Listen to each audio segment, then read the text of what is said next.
How's it going, guys? What's up, everyone? Welcome back to another season. Hope you had a great summer. Yeah. Lots of things are changing and moving around, so we're excited to be here with you guys and talk about the new season. Yes, we're moving officially into the, 2025-2026 ski season. Yep. And the fourth season of Between Two Slopes. Yep, that's right. Well, and it's been quite the journey because it was Into the Pine, Between Two Skis, Between Two Slopes. And if you've been on us this whole journey, you kind of know why. But yes, we wanted to keep those snowboarders included. Yes, exactly. So, awesome. But we have like some new updates. As you can see, things look a little different on your end. I hope that you can hear us okay. Let us know if you can't. And you can see we have like our viewer count over there. Our Instagram is down there. If you write something, it'll be here. We're very tech savvy now. So yeah, we're excited. Yeah. Awesome.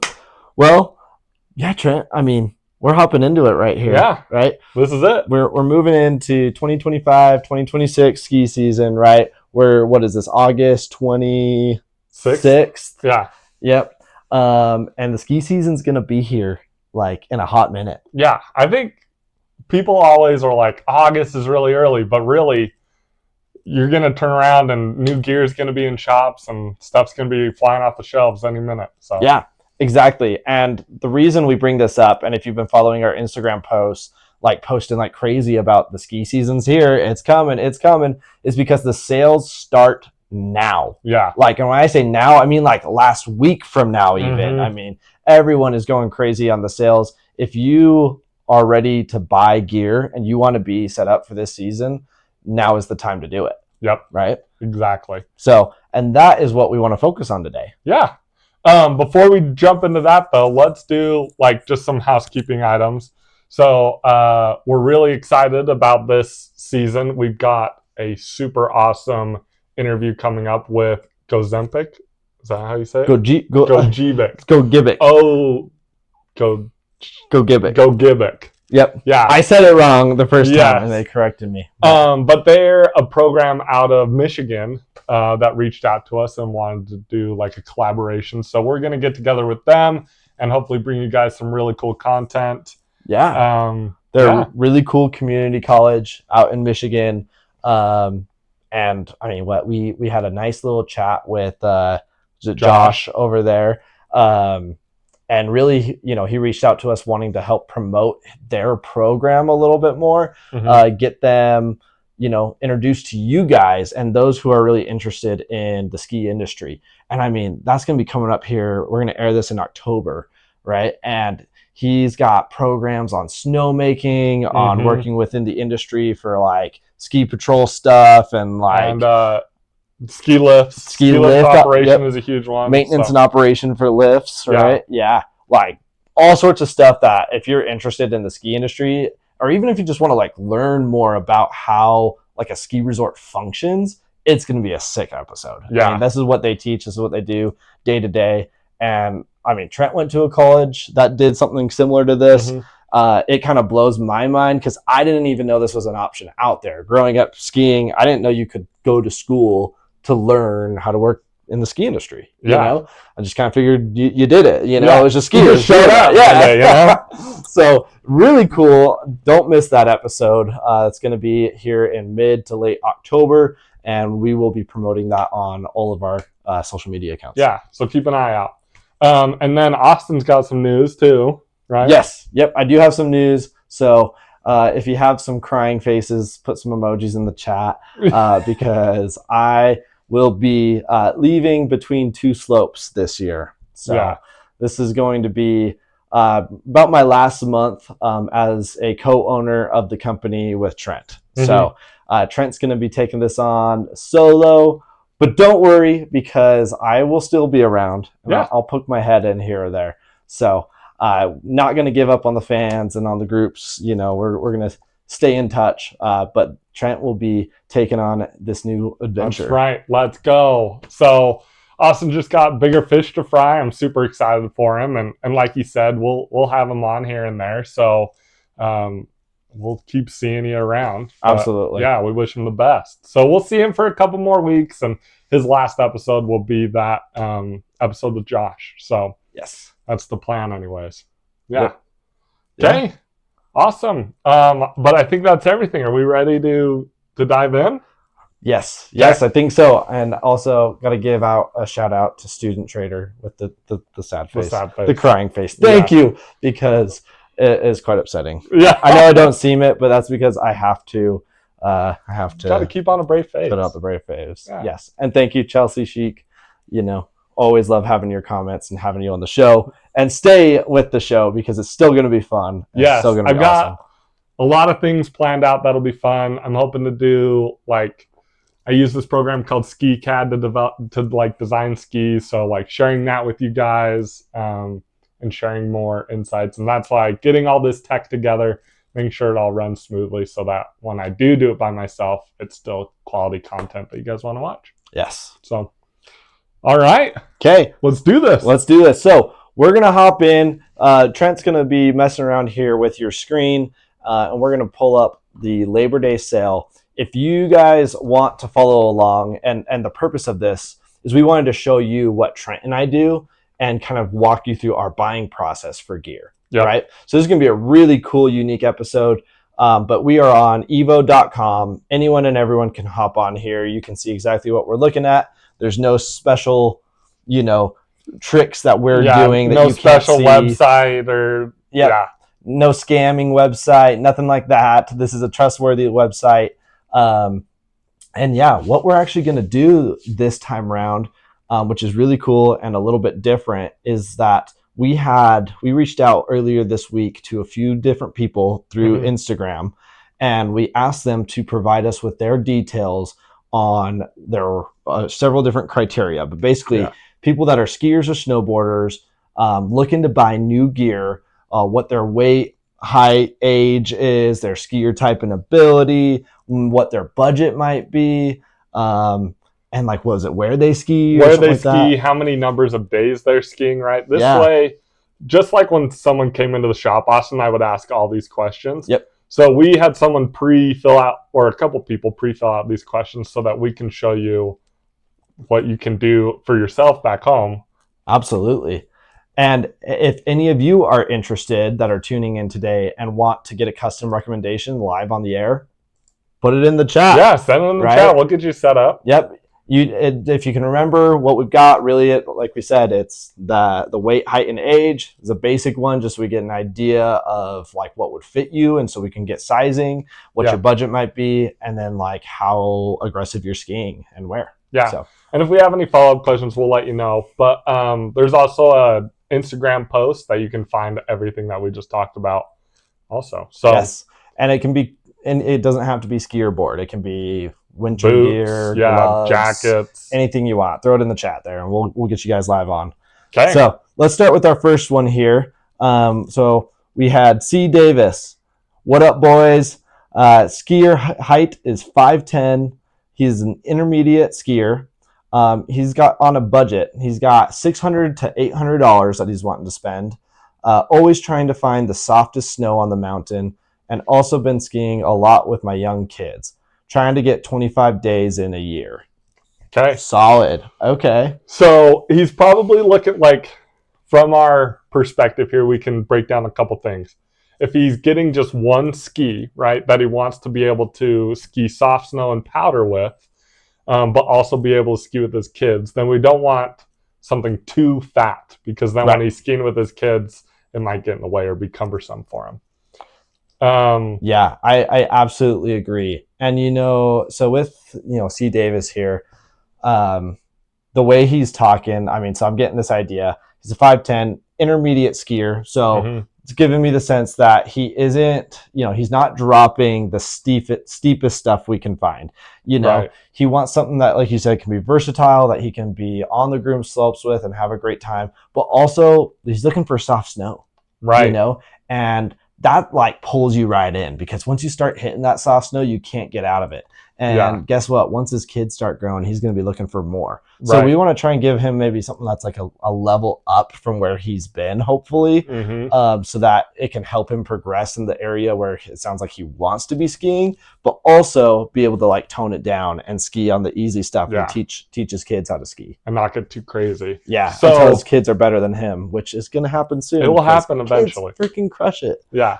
So to give you an idea, I just clicked on the sale, then I clicked on skis, and then there's always like a filter option. So I started clicking, men's skis.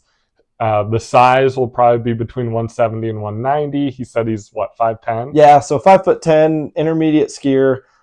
Typically, I think you're right with the 170 to 179 centimeter range. Yeah. I'm 5'11", with my shoes on. Yeah. So, I like to ski tall. So I Yeah. typically ski 180 plus, depending on the type of ski here. Yeah. But as an intermediate skier, I think we're pretty safe at about 175 to 179 is what Mhm. I'd be looking at. Yeah. And I know this individual skier, and they like it a little tall too. So that's why I include like the 180 to 190. Perfect. What was that price range he had? 600 to 800. Okay. So we'll do like 300 to 700 because he might want to save some of that for bindings. Yeah. If not, we can always add in later, right? And we don't want to exclude the lower discounts on here because this is the sale portion. Exactly. Right? So when we're looking at sales, $300 skis is not necessarily, the $300 ski at full price. Exactly.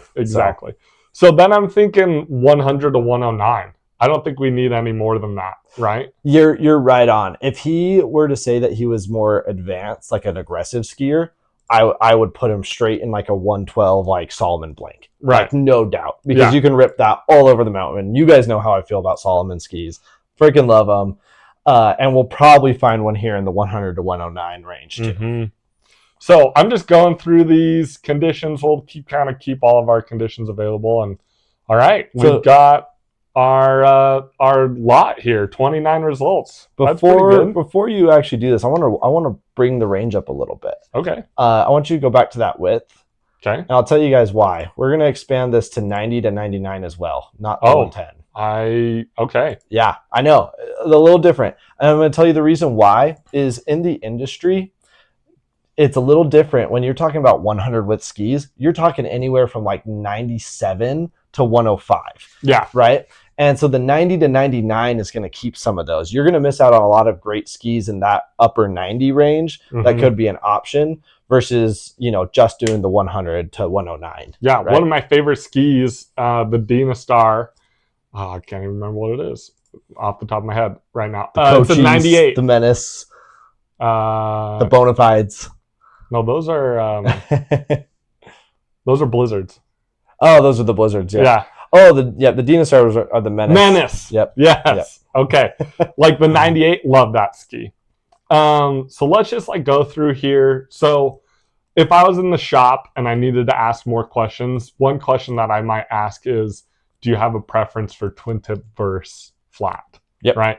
A lot of skis these days have some kind of hybrid. There's not a lot of just flat tip skis anymore. But if he's skiing with his kids, if he's still teaching his kids, he could be skiing backwards and might like a little bit of a twin tip.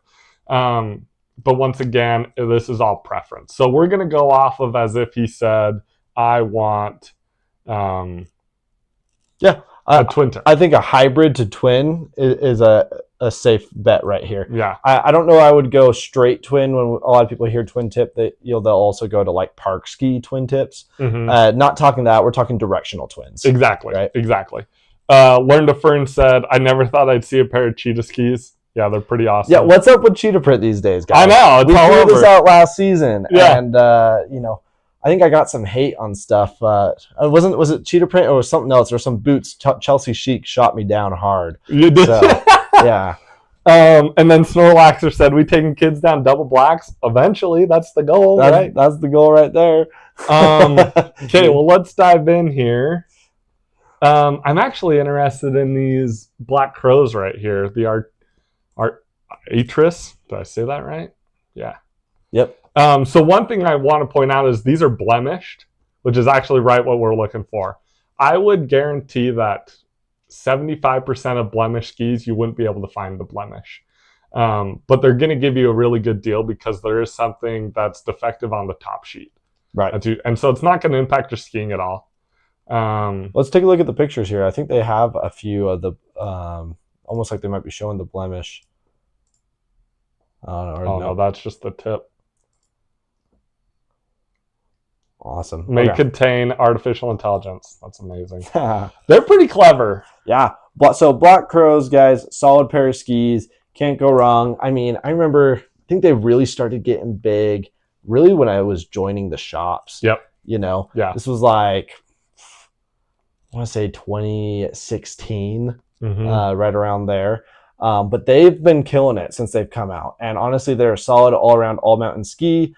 A lot of people will say you love them or you hate them. Exactly. You either a big Black Crow fan and you're going to stick with it, or you don't. Usually the guys that stick with Black Crows are ski resort employees because they get a huge discount. Huge. Right? Yeah. And they love them. It's a great ski. I mean, it's a great way to get your name out there. So I do like the idea of this ski. Trent, give us a little breakdown on what we're looking at. What are you getting with this that makes it a good choice? What I see as I'm looking through is rocker profile, right? We got classic, medium, camber. So like a decent camber profile, double rocker. So that usually means tail and tip both have rocker in them. So that twin tip shape. Flex is a firm flex for stability. So that'll be great, give him the stability that he needs. Poplar is actually a pretty light wood, and it's usually pretty springy. So that's, once again, that'll be a decent option for him. This is another one I like to highlight. A lot of people don't know what this means, but semi-cap sidewall versus like a full cap sidewall or a sandwich style. The semi-cap means that part of the top sheet is actually spilling over the side. It's usually cheaper to make, and it's kind of the best of both worlds where you get still a lot of power to that, but you usually don't have to pay. Right. Scroll up here real quick in the pictures, Trent. Let's see a little side edge view. Yeah, let's see if we can see them. Just like you saw here. So this is a perfect example when we're talking about a semi-cap, right? That bottom portion in light blue, in this like teal blue color, this is your ABS sidewall. And if you've heard us in our past episodes, we have talked about the importance of ABS sidewalls because they allow for a harder cut, a harder carve, a better transfer of energy when you're just leaning that ski on edge. Yeah, more durability. Yep. It's a lot more direct. This is just a super hard plastic material, basically. And it's going to hold that edge in nice and tight and allow you to really put that ski on edge. Yeah. Right? Now, the top part there in blue is what we're talking about. Semi-cap just means it's not going all the way to the metal edge. It's going about halfway down. Yeah. And there's different brands will do a different amount of semi-cap, right? Armada comes to mind where underfoot it looks just like this. Yep. And then as you get up to the tip, it actually becomes like a full cap. Yep. And they say it increases like the flex of the tip and the tails. Yeah. Well, that ABS material is very brittle and stiff. And if you look at a lot of Volkl skis and guys riding Volkls know, I mean, Volkl built their name on a lot of race skis, you know? They're a big race company and they do really well there, similar with Rossignol. But those ABS sidewalls are very typical for more of a race style and they're very brittle and stiff. While that full cap definitely allows more flex, more play, but also more durability. If you are crossing your tips a lot or you're doing something where you might be falling into that zone, you're not going to ding up your skis as bad. Yeah. Snorlaxer says plastic edge equals less durable. Because we said that the ABS is a plastic. It's like a really hard plastic.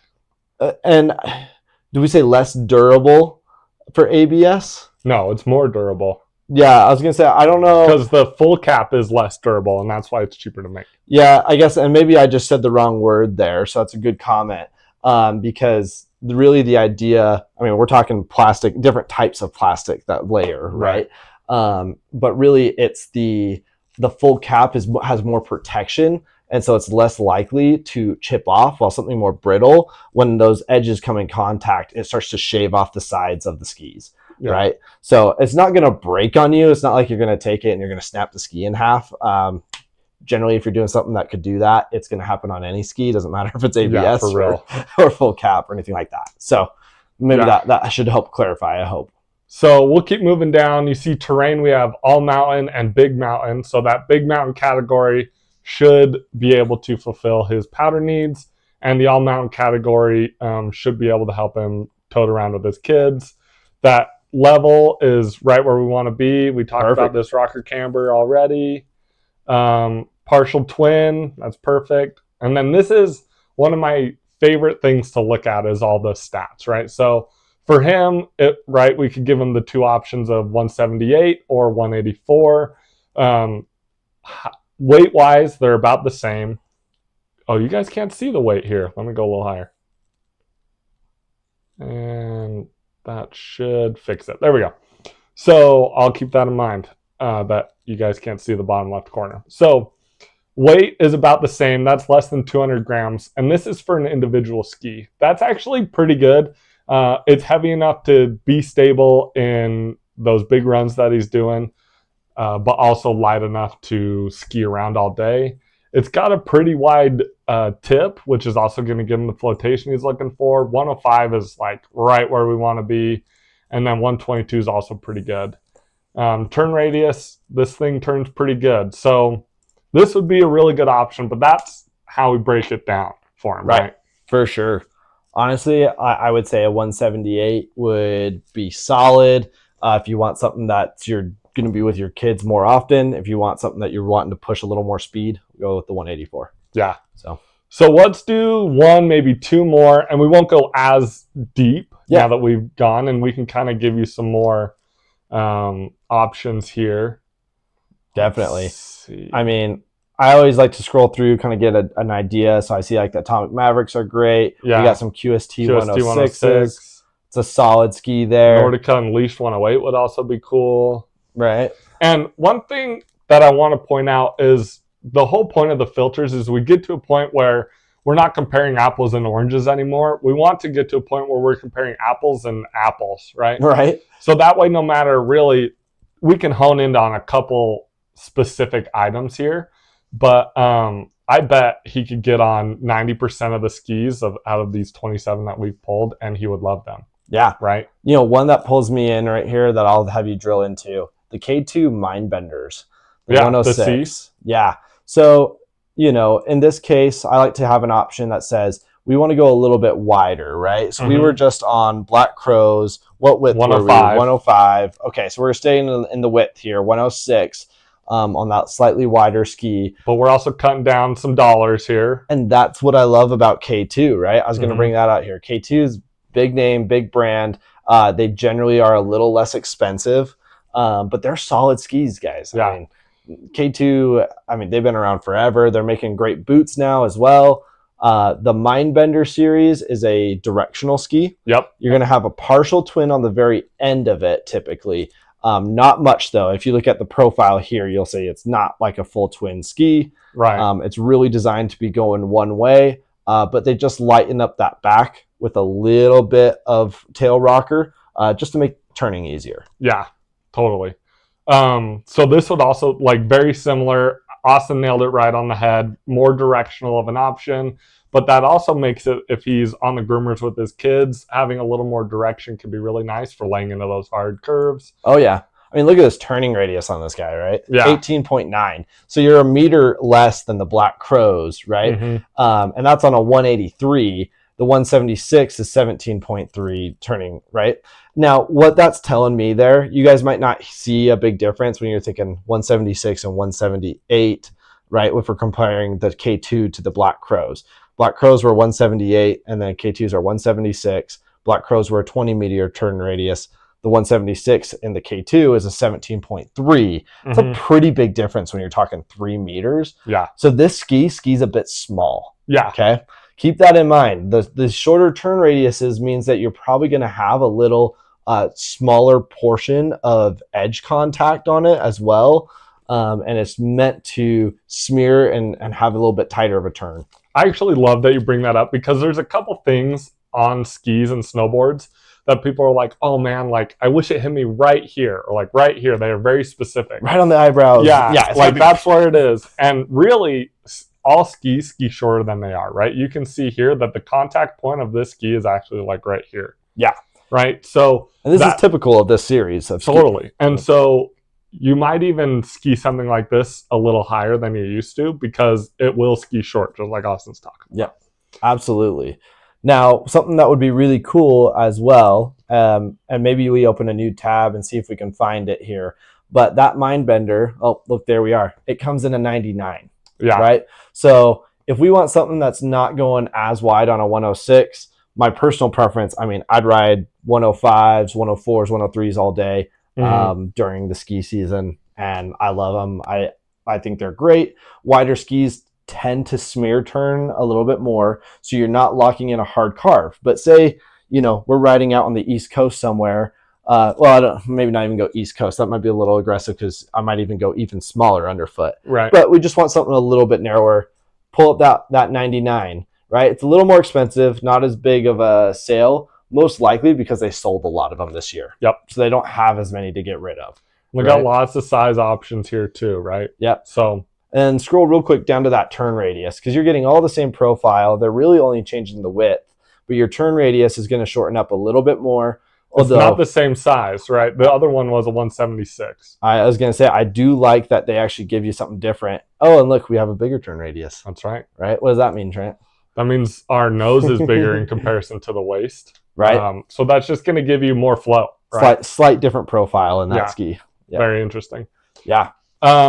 So the K2, I love that we bring up like the variety of K2. Another one that I'd be very interested in him getting on would be like the Unleashed.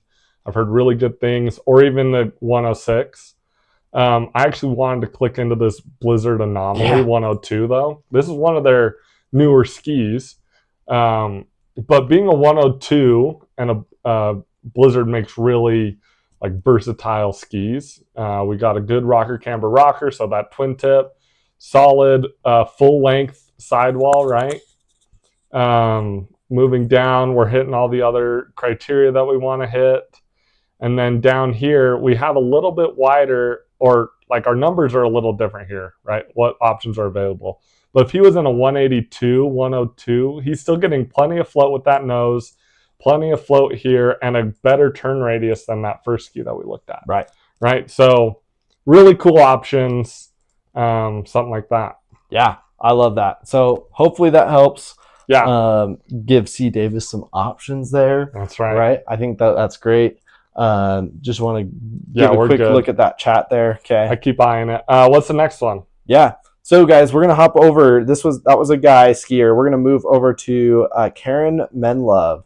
So she is a skier as well, 5'9". Looking for new boots for those POW days. Advanced skier. Also, my husband needs some poles that don't lose their baskets in said POW. Okay, we can do that. I like that. I like having something a little different too, Okay, so another thing that I want to highlight here, you guys probably can't see it. Right here it says used ski boots. Used ski boots on Evo means they've been skied like half the time, right? They probably haven't even been fully skied on. So getting used ski boots on Evo is probably a pretty safe bet. Right. Kind of like buying through the REI garage sale, Yeah. you know.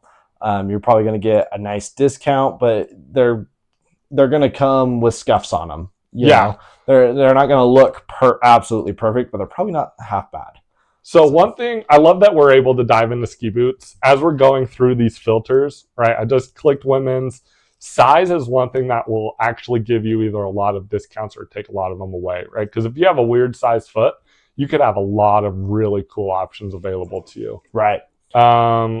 Did she have a price on there? I don't believe that she did. No price. Listening to her on here, though, she is an advanced skier and looking for ski boots specifically for powder days. Kind of giving me the idea, and I'll tell this would be someone I would say, hey, here's the deal. You're going to have a high budget. Right. For if you want to be skiing at an advanced level, you're going to need some generally like higher stiff range boots. Yeah. We don't have to break the bank. We don't have to go crazy. That's why we're looking at sales. But can't come in at the $200 range. You're going to have to be. You're going to have to put more down. Yeah. or I'm going to be looking really 350 to 500 would be a sweet spot in here. Yeah. So. Okay, well, so let's take a look. We've got 129 options, right? There's some huge options in here. And with that, there are things that I don't have it, the information on, right? Like, yes. Does she have a color preference? What's her size? That could cut down a ton.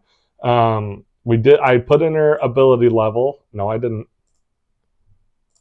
I should cut it down a little bit more. But then if she knows like how wide her forefoot is, that's a big one, right? So, and that's referring to the last. I love that you bring this up, Trent, because I was going to say, this is where we push a lot of people to try stuff on, and going into shops is really in the boots area. It's not the skis. It's not really anything else about boots. It's just, it can be a very picky area for when you're going to spend $500 on an item. Totally. Now, we want you to be able to do this online. It's not like you can't, right? And so there's a lot of questions, though, that you should ask yourself here, right? When you're talking about making sure your measurement is correct, because you want to make sure you're not skiing in boots too big, right? That could cause a lot of pain and is the number one misconception with ski boots. Yeah. I can't tell you how many people have come in like, man, my boots are so freaking small. Like, they just kill my feet. They hurt so much. And I'm like, really? Well, let's measure you up. Oh, you're skiing a boot two sizes too big, right? No, like, that doesn't make any sense. And like, actually, it makes a lot of sense. Yeah, it does. And if you've ever been hiking, this happened to me the other day. Think about when you're hiking a really tall mountain or something like uphill, right? And it's nice and steep. It sucks on the way up. You're grinding, you're burning. And then when you start coming down, all of a sudden you start feeling your toes just sliding to the front. And you get home and like your toes are like bruised or whatever, right? And you notice that your foot's kind of sliding. So you're like trying to retie your shoes the whole time. It's because your foot literally slides in the shoe. And when you're on a hill and you're like leaning back or in these different directions, it causes your foot to move. And that's the same thing in a ski boot, right? That's why we try to buckle them down as tight as we do, is because we don't want them to slide, but we also don't want to like cut off our blood flow. And so we can't go crazy on ourselves. Right. And that's why we just don't get a boot too big. Yes. Don't do that. Had to go into that deep story here. So since we haven't done boots and we want to keep things flowing, right? We don't want to take too much time, but we want to make sure we get to everyone's questions. Yeah. We got 2 more after this one. So let's go ahead and dive into this boot. It's a 120, which is, for a women's boot, this is like almost as aggressive as it gets. But with our in-house pro Salomon guy, let's talk this boot over. Yeah, I love Salomon. Again, gotta say it, right? Love this boot. It's a sick boot. I love that we're getting a BOA feature for the top of the foot, this BOA feature on there. Not something to be afraid of whatsoever. There are some people that criticize a double BOA ski boot just for fear of a loss of performance. I fear that. Trent is one of those. I just got to try one. Right? So Salomon, if you want to send me one. There you go. Right? I know some guys that have tried the double BOA. They really enjoy it, and it kind of depends on how aggressive you're skiing, I think. Yeah. Right? With this, though, that BOA on the top of the foot, that's a comfort adjustment there, right? It's a big deal because we're getting rid of locking our feet down from the top, and we want to lock them back is what we want. Yeah. And so that's going to provide a nice comfort spot without cutting off any blood flow. But you get that stiffness, right? As an advanced skier, she is going to want something on the stiffer end. She's skiing powder, right? I'm not going to say that you have to do a 120 here. Yeah, I agree. Right? I found for skiing powder, sometimes I even wish I had something a little less stiff. So that's why I picked this boot, because I wanted to have that conversation just to touch on it. Right. Yeah. Nice thing about the S Pro, though, and you guys have to remember, the ski industry likes to mess with you, right? They like to say every boot is created equal with the same measurement scale, but they're not. Right? A 120 Salomon might feel different than a 120, stiffness Rossignol or Dalbello. Yep. So Salomons tend to still have a nice, good flex to them, but this is a stiff boot. Yeah. I would say Salomons are my standard, right? They're like my key, right? Yeah. Dalbellos are usually a little stiffer. So if a Dalbello is a 120, I give it like a 125. Rossignols are always softer. I always drop them. But Salomons are pretty true. Absolutely. I would be looking if we're liking the feel of the Salomon. I always put someone in this boot first because it is, like you said, it's like the gold standard. Yeah. For a boot. They also just feel so comfortable. So you get your foot in it, you'll love it. And the 105 here, I'd be shooting that all day. Right. 105, even the 110, not a bad option. The EL makes me wonder what we're looking at with the last here. So this one here? Yeah. We got a sweet sale on it, though. A 2024 Alpha 110 EL ski boot. Yeah, why is this so cheap right now? Right? 2024. 110, custom fit liner, shell and cuff are great. 4-buckle, power strap. This is if you need a 110 boot, this is your boot. So what you're going to find here, though, is probably it's a little narrow. Yeah, I was going to say a lack of sizing as well. So, if you go and look at the sizing here, though, what options do we have? Looks like 22.5 all the way up to 27. So not that's the bad. bell curve. Yeah, at a 110 flex, you want a sweet deal, not going to get much better than this. Yeah, I'd sell 1,000 of those at that price. Yeah. One that I also wanted to talk about is, K2 boots. And so there's like the K2 boots and the full tilt boots. Full tilt is K2. I was going to say, who else is saying this looks like a full tilt? Yeah, for real. Chelsea just said, any cheetah print ski boots, I'll settle for pink or butter yellow if not. Oh, it's the butter yellow. That's the one I hated. This is another one that's, I'll find her a pretty good sale. It is only in 2 sizes. Super clean boot. This Cabrio design, though, is a big deal, right? Solid. Yeah. What that's referring to is how we have a tongue attachment here versus your standard like lower cuff and upper cuff. Okay. And why that's important is your stiffness comes from a different place. And this is going to make it feel stiffer because of the way that the boot is designed. One thing I don't love about full tilt, and now that K2, like whatever they did, ate them, they don't have like a number. I'm like, just give me a number. They're like Flex, Resolve, TBL. I'm like, what? They'd really? No. Last 99. Oh, Flex 100. There we go. So that's a decent one. It's just terrible if you're ever looking at used boots, you're like, wow, what is this? Exactly. Right. I hate that. But then once again, it depends on your foot, right? So if you start looking at some of these, make sure you know the width of your foot, and you want it out of the box to be about 95% fit to you. Learn said the butter yellow, yes. The butter yellow. I'll say to Chelsea Chic, if you want cheetah print, you're going to have to snowboard because that hasn't made its way to ski boots just yet. I'm sure it's on its way, though. But the butter yellow looks like we have one right here. Is this butter yellow? That looks like butter yellow to me. Yeah, but we're not very color savvy. But really, there's really great options. Oh, so like I was saying, if you were going to look at these and be like, oh man, what do I want to get? First off, do you know how big your foot is, how wide it is? And then someone like me, I have a pretty high arch. So boots that don't accommodate high arches are Langs. Fishers do all right, but I usually try to stay away from them. Dalbellos do really well with high arches. And anything in Cabrio also does well with a high arch. So then you can even cut those down and say X, Y, and Z look good. And one thing I love about Evo is their return policy is awesome. Yes. So you could wear it around your house, try them on, see if you can flex them in your house. And if you can flex them in your house, it might be too soft. Yeah, definitely. Scroll down to the last one here, Trent. I want to take a look at this Dalbello on the right. Oh, we're past our sales portion. That's why. I'm seeing some double boa in here, and I was getting a little like curious. This guy here? Yep. Yeah, it's because we included a higher range, right? So we're getting into some of the new gear that's coming out, which is like this double boa. Right. Gotcha. So awesome. But Karen, if you have any questions, feel free to drop another comment. Anything else you want to talk about? We could talk boots all day. That's the problem. We wanted to grab on their polls comment real quick. Oh, yeah. And while you pull that up, Trent, I will mention the last ski boot I saw on that list was an Atomic Hawks.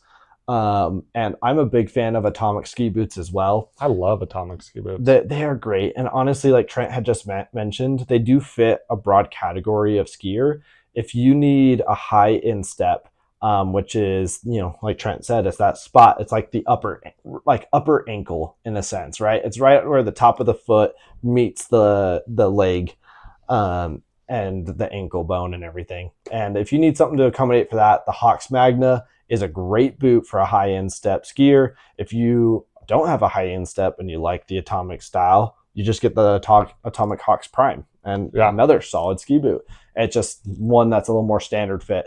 So now when it comes to poles, I am pretty biased. Yeah. Because I'm like, a pole's a pole, right? I've had the same pole since I was 14 years old. So it is what it is. But these are actually pretty sweet, and they're on sale, $65, adjustable ski poles. So if he's hiking around a lot, you could adjust them so they're easier to hike with. They've got powder-specific baskets. These would be awesome. Yeah, I think this is a great Christmas gift right here. Yeah. Honestly, you're getting a good deal. Adjustable ski poles are expensive, unfortunately. However, they are built to be a bit sturdier than like a hiking pole per se. Yeah. And so that's kind of where that expense comes from. Great too if this person's like a backcountry skier or snowboarder, because backcountry boarders have to have adjustable poles too. So, that's a great option right there. Things I would stay away from are, like you were saying, if you're skiing powder, try to stay away from those little tiny circle baskets like I have. They sink. Yeah, they sink right through. They're not great. Try and stick with the wide powder basket. Honestly, I love going to the DI even and seeing if I can score some solid like old school poles, or if like you're ever Goodwill. in a rich ski town, drop by Goodwill. Oh, it's amazing. You'll find some wild stuff. Tons of ski poles. Like there's tons of them, You just want to make sure you get two of the same size, Hopefully you get matching pair. But I mean, you could go with two random poles as long as they're the same size. They're golden. So all right. What's next? Yeah, and check the size of the powder baskets as well if you do that. Just a heads up. You don't want to make a mistake with two offset powder baskets. Yeah. All right, so pull up our next guy here. We'll push a little bit faster. Snorlaxer said, the Christmas gift plug. Yes. Always. Right. One thing that's exciting about this year, too, is we should have affiliate links for you. So I'll keep you posted if when we have those set up. But I'm thinking like in the next week, we'll have those taken care of. So then you can go in and get little... Absolutely. Our first one is for Amazon, so tuning equipment, different things like that will get taken care of for you. Right. Trent, how'd you know? Our next one is Snorlaxer. My boy. He is a snowboarder. Okay. He is 5'11", so you're already on the right page. Snowboards here.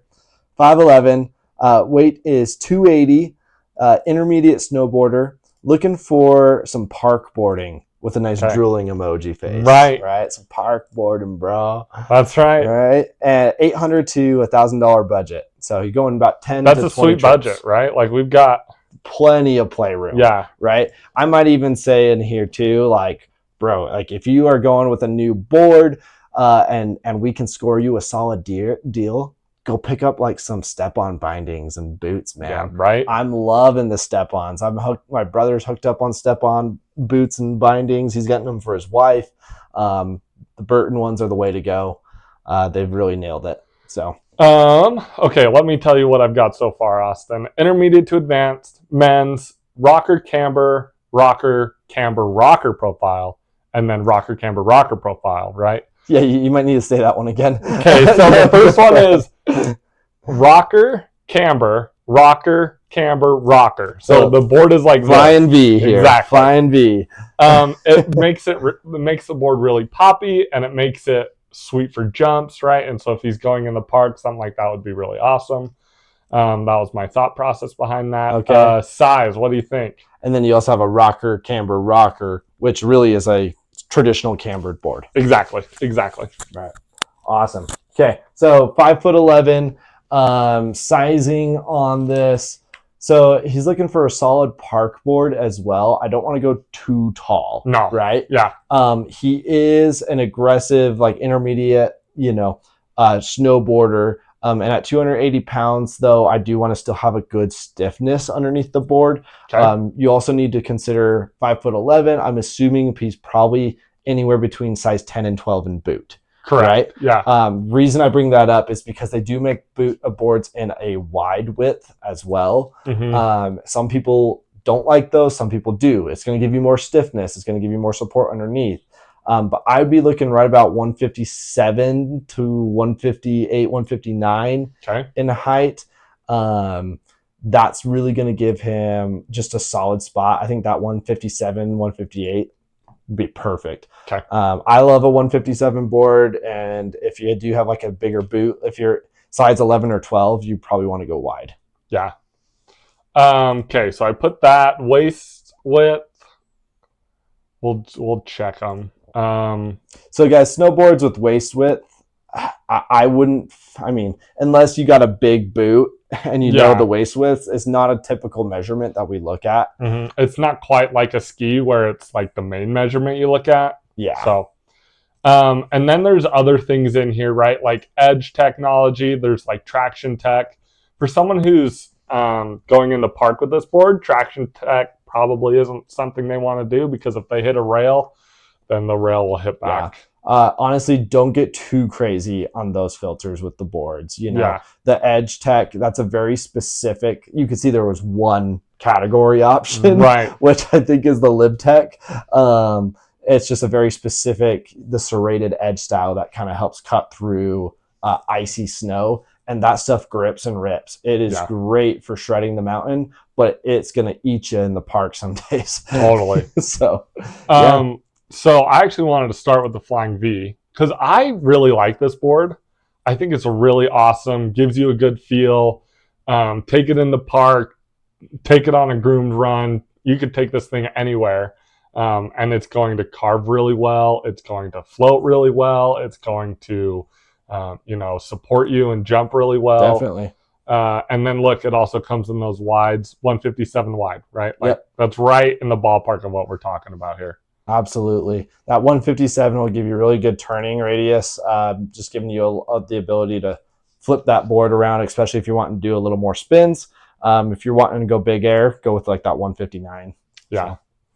So, so this is a solid board. The Burton process is great. The process is a little bit cheaper usually than the custom, and it comes in this Flying V option. But definitely a great board for doing everything on the mountain. And if you scroll down, you'll see where they recommend skiing this and riding this board. And usually they'll have terrain, park, all mountain, right? Yeah. Freestyle, all mountain. So, and it's pretty soft. So we might consider something a little stiffer than this. Yeah. I wouldn't be too afraid of it. You know, when they give these ratings on boards, they're worse than skis. Yeah. With some stuff. It's a soft board, but I would even push it compared to some others, like some Capitas and stuff. It's a bit more of a medium flex. Yeah. So it's soft for Burton on some stuff, but it's a solid board. Yeah. So you got like solid woods, twin tip shape, right? Like exactly all the points we're trying to hit here. Yep. Let's give him one or two more options. Oh, definitely. I mean, I love the Salomon Assassin. That is a great board. That's one up on the top. I love the Assassin too. Where is that? Right here? Right next to it. Yep. That's another great board. I don't want to spend too much time on it because I really want to see if we can get down into that sales zone, though. Yeah. You know, we're looking at 2026 boards right here, and there's a ton of options. This is going to be a little more of a traditional styled board. You'll see it shows flat in the middle with a little bit of camber on the sides. I mean, it's pretty much a straight through cambered board. Right. Right. Don't need to worry about that too much. It's just giving you a nice even board. If you like something that's got good pop and that's going to like hug into the ground on your turns, and then when you're going to go pop and hit rails, you get a nice jump on it, you want some camber. Yeah. So. And look, we got freestyle, all mountain, free ride, right? This one is much stiffer than the last board we saw. Yes. Bamboo, carbon. Yes. This would be an awesome board. Killer board. Yeah. All right. Let's see if we can find a sale or two. Yeah. We might need to filter out. Yeah, you might need to drop your price filters down a little bit. I'm assuming because we have the high price on there. Go down. Oh, yeah, you want to go 300 to 500 is what we want here. Drop even lower, man. What's we forget snowboards are actually more reasonably priced? Yeah. As I say, that nowadays everything is expensive, but especially when you're talking sale level, usually like the new snowboards are capping out around $600, while skis are like $800 to $1,000. I forgot Line's making snowboards this year. Oh my goodness! This might actually be a sick park board. Let's take a look. Sale, $300. And one thing about park boards and park skis is sometimes they're going to take a beating. So buying something that's like on sale, really durable, but then that you don't care if you just thrash it, might be cool. It's a little soft, but Line skis are super soft. There's not a ton on here. To be honest, I would like steer clear. I love it, but I'm terrified of it. And I'll tell you why. Okay, exactly what you said. Line's skis are extremely soft. They're super soft, and they scared me away a little bit on some of them. They are very, very fun skis. So that, to me, looking at with the board that also showing a soft rating, knowing how Line has built their gear, I would say that's a very jibby board. Yeah. If he's wanting to just play around, just all mountain kind of play around, but not hitting too many rails or anything like that, that's gonna be a really fun soft board. Very forgiving, but not something I would stick someone that's going, aggressive on. Yeah, I agree. And the other thing to keep in mind too is that is the first year that Line is making snowboards. Yeah. This one's a lot stiff. Do you have much experience with the Revenant? A little bit, actually. Guys, I do love a good Rossignol board. Agreed. That's why I clicked it. Right? As I said, I use the term ski, but they ski very well. It was one of the first snowboards I've ridden on. If he wants something that's a good intermediate level, he's going to be happy in the park. He's going to be happy all mountain. This is something that's not getting too defined of a board, but it's going to give you a good all mountain performance. Yeah, just like you're saying, all mountain. It's much stiffer, very versatile of a board. Yep. But I wouldn't be afraid of the stiffness on this board. No. When they show stiff on this, I'm putting it more in a medium category. It's hard to know these things without experience of riding them. I get that. Yeah. But really, when you're feeling the boards out, remember that the Flying V board, like that one showing soft, it's going to be actually a little bit softer than this board, but it's going to be somewhat more comparable. Yeah, totally. I agree. So let us know what you think, Snorlaxer, and we can dive into more. We actually just got, That's a Big Bill, said, I just bought Line skis. Do you think they will last? Oh, yeah. I mean, and if you want to throw in the comment there which model of skis they are, I'd love to hop in and talk a little bit about that for you if you'd like. Yeah. Line has a various degree, of skis they make, from more park oriented to more all mountain or powder. Yeah. Right. Well, and then I think of like the Pescado, that's soft, but I would never be worried if that was going to break or like not have durability to it. Right. And guys, I think a big thing with the parks, with the Line skis, is the type of ski they are. Right. Yeah. So with my experience, they haven't had problems with durability and lasting. If you're taking a really soft ski, like a Line ski off of a major jump, you may want to be cautious. If you land wrong, you might be pushing the boundary of that ski for like large air gaps, cliffs, that kind of stuff. I know plenty of pro skiers though that are going to do that. Yeah. So just being aware of that. I mean, it's like any ski, you could break it on a cliff. It's not one ski that's going to be perfect for that. However, this is the jib style skier, right? This Line took their praise from like the guys that came out skiing that were honestly, they were skiing more like snowboarders at the time, and they were throwing out these park videos. They were skiing urban stuff, hitting rails, jumping off the side of houses and things like that. And it was stuff that was just meant to be like the ski you could just mess around on and have a great day no matter what the day is. Right. And you have a pair of Line skis. Oh, yeah. I had a pair that I actually really loved. I got rid of them because for me, I was too aggressive. I felt they were too soft. Yeah. So. He said the 2025 Pandora 85. Okay. I think that's one of their stiffer models. Yep. The Pandora 85, I believe, That is like a the woman's optic. ski. Well, so the 2025, they changed it. The Pandora is now a unisex model. Oh, gotcha. If I'm not Perfect. mistaken, it was either 2025 or the upcoming 2026 season. So Awesome. Yeah, let's pull that up here real quick. I'm glad because I was a little afraid for you for a second.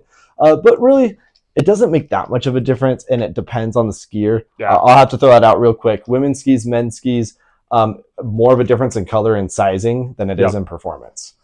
But this, if you're saying they did up this to be the unisex. Yeah, so they made it unisex ranges. and they gave it like a way more sizings. Yeah. I mean, for that price, killer ski. Can't go wrong. Yeah. Love this. Yeah, rocker profile, solid camber, 5 millimeters of camber is actually a little more, so that ski's gonna be poppy. But once again, that's kind of their shtick, right? That's what they do. Carving. So if it's a carving oriented, I bet it's stiffer than. Yeah, I was gonna say this ski is gonna be a nice medium stiffness range. Of the line skis, it is gonna ski a bit stiffer because it's designed to be a little more of a on-piste ski with all mountain capabilities. You're going to notice the profile of this. You do still have that wide tipped narrow waist to a little bit wider tail.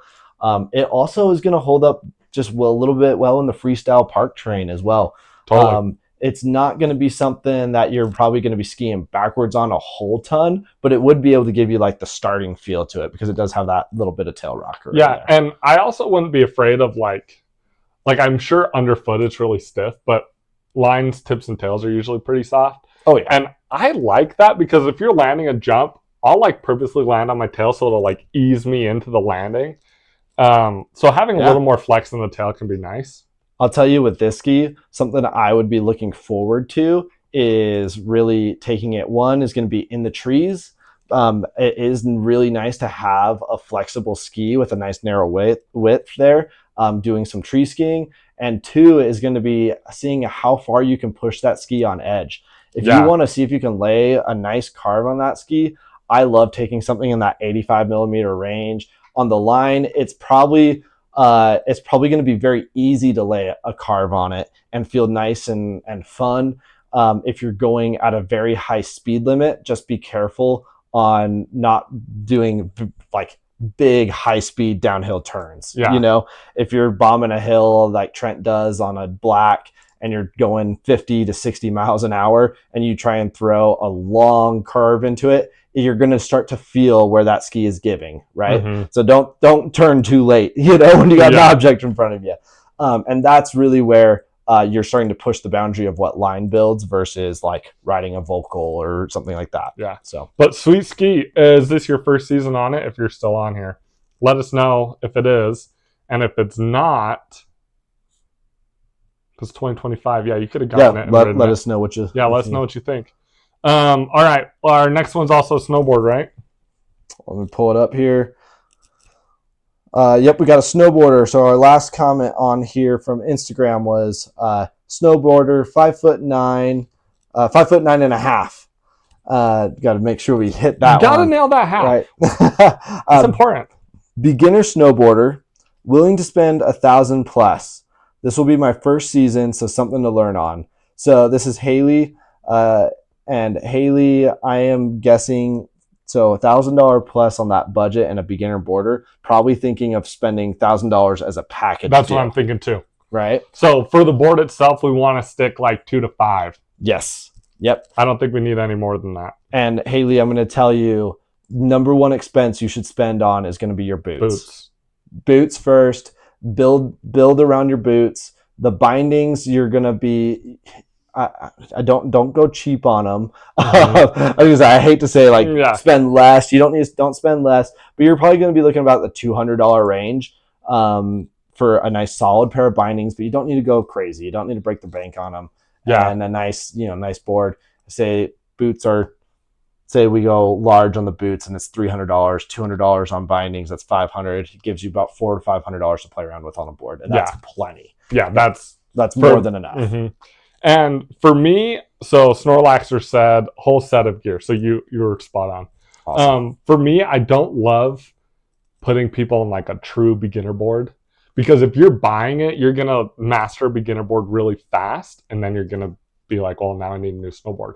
So I like putting people in like the beginner to intermediate, or even like solidified and intermediate, but something that's really easy, has a easy learning curve. Yeah. So that's something to keep in mind too. Yeah, this person, I would ask them, what's your experience on a board in the past? Not snowboard, but like, have you wakeboarded? Have you skateboarded? Do you have experience balancing on a board, right? Because that does make a difference with that learning curve. The other thing I would ask is, do you plan on riding Switch a lot? Because I don't snowboard, but I feel like a directional board would be like the thing for me, because a directional board can give you good flow in the powder because it's usually wider in the nose, and it gives you like still good turn and control.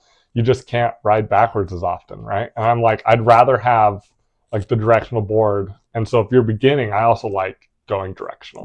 Yeah, I would say some people get very picky on that. You're looking directional twin, right? Meaning you don't have to stay to a true twin. I wouldn't go full directional on some of these boards yet. Okay. Mostly because it's good to also learn. You want to learn how to ski the other direction. As a skill level, that is very important as a snowboarder to build. Okay. Not full downhill committed, but you're going to learn falling leaf first. Right. Yeah. You're going to learn how to go both directions, and you need that skill to get out of tricky situations. So it's still important to have that capability. So don't want to limit you too much in like a full directional board. Yeah. So. Okay. Thanks. That's why. Got you. That's why we have Austin. He's the man. All right. So we got some solid options here. So we, the Burton Feel Good. Oh, that's a great board right there. Yeah, 2024. You're gonna get. I mean, it's a decent deal. What, $433 on sale? Yeah, $152. That's probably a little big though. Yeah. The Feel Good. Let's scroll down here at the stiffness. I'm not as familiar with the women's boards, as far as like what the stiffness rates to. 5 to 8. So this is their more aggressive. So yeah, women's board. Yeah, which makes sense when I was looking at the price there, because this is a little more pricey for a for sale board item. It does have that centered base, so you're talking something that's like a little bit nicer base material, more serious. This is. I thought I said it too. Okay, you keep talking. No, you're good. That's what it's hitting right in on what we said. Is that looking at it from first glance there and looking at the materials built into it, it's a little more advanced than what we're looking for, but that's okay.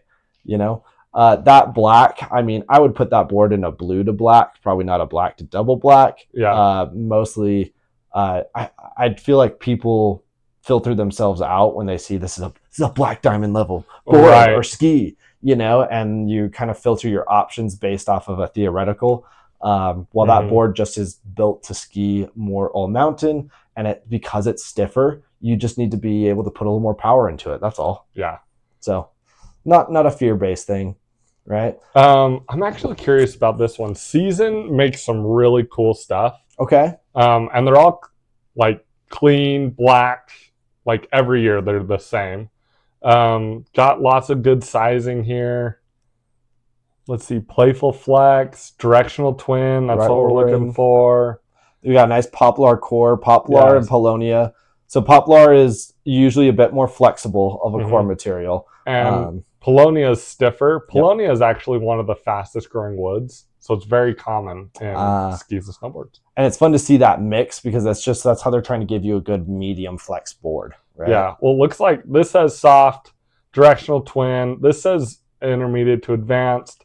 We got just a pure camber profile, which when you're learning on a board, usually people will put you on like a full rocker board to start when you learn. And the reason that is because then you won't catch edges.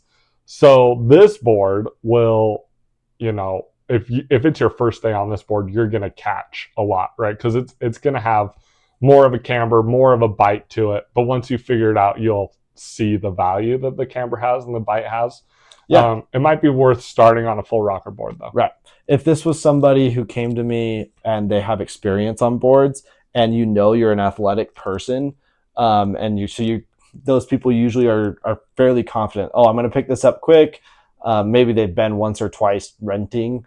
Would not be afraid to put you on this as a first time board. Yeah. Right. As not somebody so confident in that ability, I would stick to a flat or rockered board, or even something that shows a little more camber rocker. The traditional camber of that board, though, that Seasons board, I love it. Honestly, that's a sick board. And I just want to point that out because if somebody is looking for an intermediate board, I think that's sick. They go back to the basics. They're not giving you anything with this crazy fluff of like, oh, we put a tiny little bit of rocker in the tip and tail.